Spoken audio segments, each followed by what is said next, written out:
ও আওয়ামী লীগ। এই হরতাল তো জনগণ কর্তৃক সমর্থিত হরতাল নয়। হরতাল দিয়ে অফিস বন্ধ করে, উৎপাদন বন্ধ করে দিয়ে, বন্ধ করে দেশের ক্ষতি করার একটা ন্যায়সঙ্গত নয়। তাই জনগণ আহ্বান করেছি, আসুন ভাইয়েরা, আপনার মনের ইচ্ছা পূরণ করুন যে গাড়িগুলো চলবে, অফিস চলবে, সেই সিদ্ধান্ত নিয়ে আমরা মাঠে নেমেছি। এদিকে যুদ্ধাপরাধীর পক্ষে ডাকা এই হরতালের ব্যাপারে মিশ্র প্রতিক্রিয়া রয়েছে খোদ বিএনপিতেই। চট্টগ্রাম বিএনপির শীর্ষ নেতারা অনেকেই দিনভর মাঠে নামেননি। আর্থিক লেনদেনের মাধ্যমে নেতৃত্ব নির্বাচনের ফলে মাঠের নেতারা বৈষম্যের শিকার হওয়ায় এমনটি হয়েছে বলে মনে করেন বিএনপির বিক্ষুব্ধ নেতারা। বিএনপি সহ সবাই ঐক্যবদ্ধ আছে, কিন্তু নেতৃত্ব শূন্যতার কারণে চট্টগ্রামে আমরা আশাতীত ফলাফল জাতির সামনে আমরা উপস্থাপন করতে ব্যর্থ হচ্ছি। বিএনপি কার্যালয়ের আশেপাশে সকাল থেকে ছিল কড়া পুলিশি অবস্থান। বিএনপি নেতৃবৃন্দ দুপুরে মিছিল বের করলে চট্টেশ্বরী রোডে পুলিশ বাধা দেয়।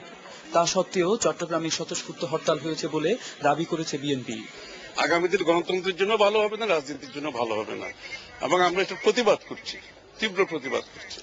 হরতাল তো হচ্ছে, আপনারা তো দেখতেই পাচ্ছেন, স্বতঃস্ফূর্ত হরতাল। মানুষ তো, চট্টগ্রামের মানুষ স্বতঃস্ফূর্ত হরতাল করেছে, আপনি দেখেন। হরতাল চলাকালে চট্টগ্রামের বিভিন্ন পয়েন্টে সালাউদ্দিন কাদের চৌধুরী ও আমির খসরুর কুশপুত্তলিকা দাহ করা হয়েছে। সমাবেশ থেকে বিচার দাবি করা হয়েছে যুদ্ধাপরাধী। রিয়াজ হায়দার, 21 টেলিভিশন, চট্টগ্রাম।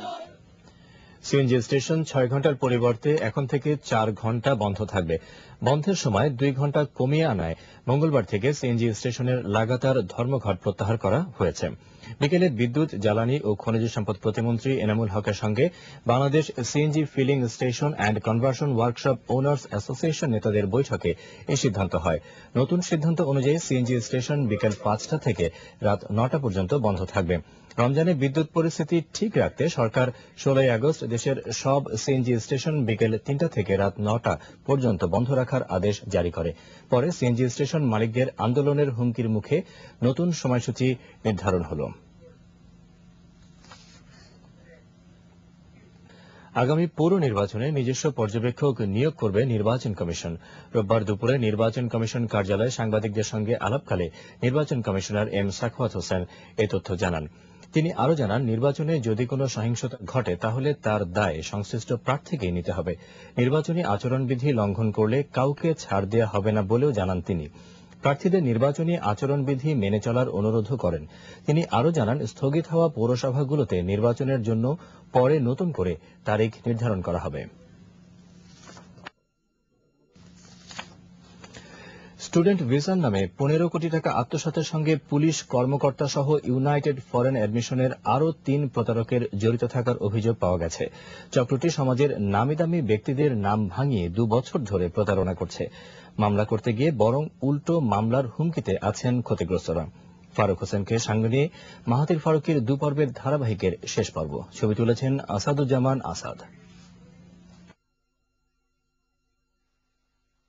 কে এই মামুন?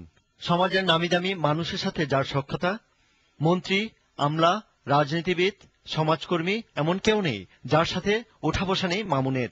অনুসন্ধানে তার ব্যক্তিগত ফটো অ্যালবাম ও ভিডিও চিত্র থেকে বেরিয়ে আসে প্রতারক মামুনের কানেকশন। সুরমা টাওয়ারের এই অফিসটি একসময় জমকালো, এখন একেবারেই নীরব। এই অফিসেই মামুন, আজমল ও কাজী শাহাউল আলম প্রতারণার ফন্দি। কৌশলে উচ্চশিক্ষার ভিসার স্বপ্ন দেখাতো সাধারণ শিক্ষার্থীদের। প্রতারিত হওয়ার পর টাকা ফেরত চাওয়ায় মারও খেতে হয়েছে কাউকে কাউকে। এদের সহযোগী ছিল পল্টন থানার এক এসআই। টাকা দিতাম না, তুই কারে কি করতে পারবি, আমাকে কি করতে পারবি, তুই পর্যায়ে এসে তুই মামলা করবি, যা মামলা কর, পল্টন থানাতে মামলা করবি, পল্টন থানা আমার কিনা। তো ইতিমধ্যে যে এসআই আলমগীর, আমি ওকে আর চিনতাম না, সে না বসা ছিল পিছনে। পরে আমি দেখতে পাইছি যে সে আলমগীর, এসআই আলমগীর অসহায় ভাবে টাকা নিয়ে আসছে, বাবাকে বলে সে বিশ্বাস করে টাকা দিয়েছে। এখন এসআই আলমগীর আমাদেরকে ধমকে দিত, বলতো যে টাকার কথা বেশি জোরাজোরি করবেন না, টাকা পাবেন, যদি বেশি জোরাজোরি করেন আপনাদেরকে বিভিন্ন কেসে আমরা থানায় অ্যারেস্ট করাবো। কি এর সাথে কি জড়িত? আলমগীর কি ওর সাথে ব্যবসা করে? আলমগীর কি ওর সাথে কোনো আছে? এটা জিডির মাধ্যমে জিডি করেছে, এইভাবে তার সাথে আমার পরিচয়। ওই যে কামরুজ্জামান, ওর সাথে সবচেয়ে বেশি ঘনিষ্ঠ না। এটা ওরা বলতে পারবে না, সব ছেলেরা তো আছে, জিজ্ঞেস করেন বলতে পারবে না, সামনে বলতে পারবে না, কেউ সবাই আছে, কেউ বলতে পারবে না, কেউ না সামনে না পিছনে বলতে পারবে না। হয়তো কেউ হয়তো থানায় না যেই বলছে যদি একজন একজনকে বলে সেটা তো আর কিছু বলার সহযোগিতা আছে। এখন অনেকে প্রেসিডেন্টকেও তো অবসরে এক কথা বলতেছে, বলবে না? আমরা তো তাদের সহযোগিতা করছি কিনা, ওই ভদ্র মহিলা আছে, ওই ভাই আছে, আমরা আসছি, জিজ্ঞাসা করেন এখানে সামনাসামনি। থানায় মামলা করতে গেলে কর্তৃপক্ষ মামলা নিতে গড়িমসি করত। সাংবাদিক হিসেবে পরিচয় দেয়া মামুন কবে কখন পালিয়ে গেছে পরিবার নিয়ে তা জানা নেই নারায়ণগঞ্জ থানার নবীগঞ্জে তার গ্রামের লোকজনের। গাড়িতে চলতো, 2টা গাড়ি তার ছিল প্রাইভেট।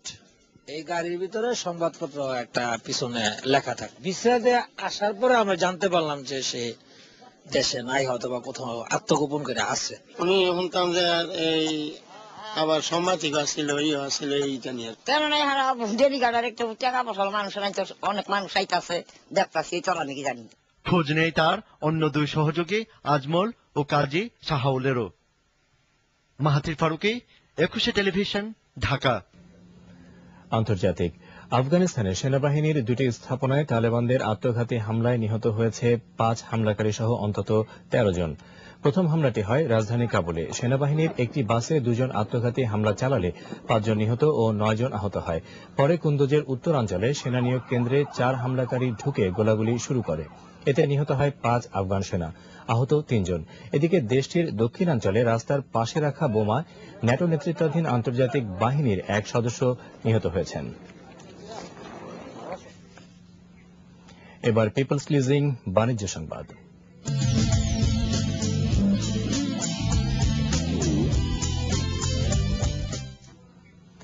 দেশে ইলেকট্রনিক্স সামগ্রী উৎপাদন করতে বাটারফ্লাই ময়মনসিংহের কাঠালীতে স্থাপন করবে বাটারফ্লাই ম্যানুফ্যাকচারিং কারখানা।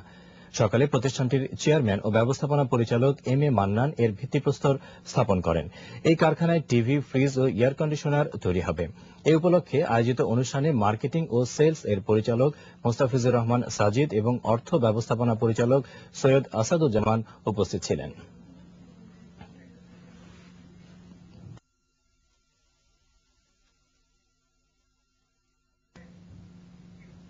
এবার পূবালী ব্যাংক কৃষি সংবাদ।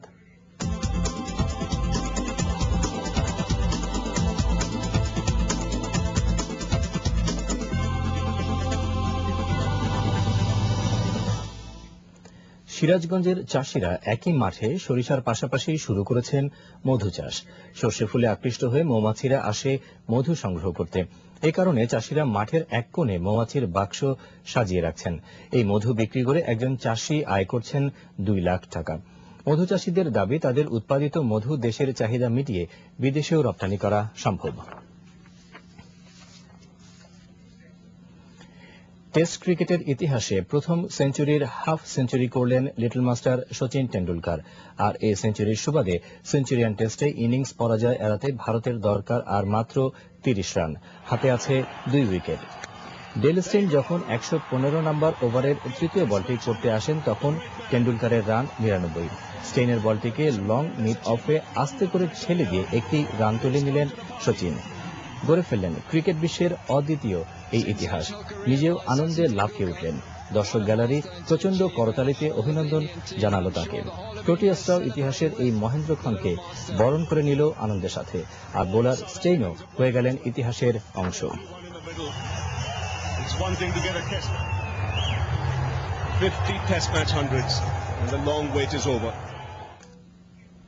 শেষ করছি রাত 9টার 21 সংবাদ। তবে যাবার আগে শিরোনামগুলো আরেকবার জানাচ্ছি। ঢাকার শেয়ার বাজারে বড় ধরনের ধস, বিক্ষোভ ভাঙচুরের মুখে বেশ কিছু সিদ্ধান্ত স্থগিত ও প্রত্যাহার করল নিয়ন্ত্রক সংস্থা। যুদ্ধাপরাধের মামলায় সাকা চৌধুরীকে গ্রেপ্তারে পরোয়ানা, 30 ডিসেম্বর আদালতে হাজিরের নির্দেশ। সিএনজি স্টেশন বন্ধ রাখার সময় 2 ঘণ্টা কমল ধর্মঘট প্রত্যাহার।